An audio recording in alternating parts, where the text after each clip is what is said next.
Let me tell you this story, lovely story that touched my soul. When we are living in this land, we have to know what our master wants us to be. In the same way, a well-known farmer had a vineyard in the fruitful hill. He fenced it and gathered out the stores, and he planted with the finest vines. Then He built a tower in the midst of it, Then he made a wine press, waiting to reap with the sweeter grapes. Time for harvesting soon came. Time for harvesting. The vineyard bared no fruits. He waited and waited for sweet grapes. All he could see was only sour grapes. He was worried and wondered that what else he had to do for the vine to give him fruits. Was angry and wanted to destroy, and decided to throw them down the hedge. But why? Because he paid sour grapes. After all that Lord has done to you, still you cannot give him fruits.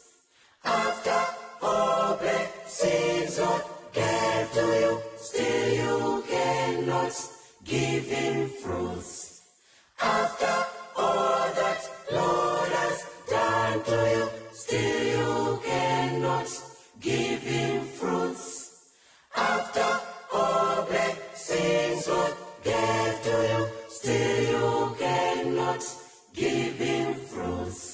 Sweeter grapes.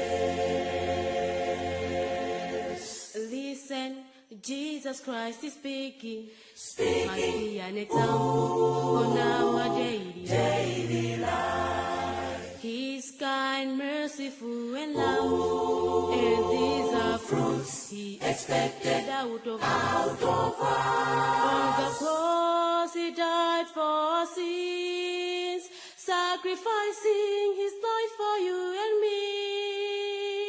And that who believe in him must have an everlasting life, and dine in heaven, and sing a glorious song, and feast with Jesus, where we'll never grow old, because we bear sweeter grace. Oh, listen, Jesus Christ is speaking. Speaking He's the vine. Oh, yes, the truthful vine. Every branch that shall be barren, you got away, and that will never give fruit. Just abide in him and all his words, and assured we'll receive all we need. And never be like the seeds that were planted on the thorns and stones,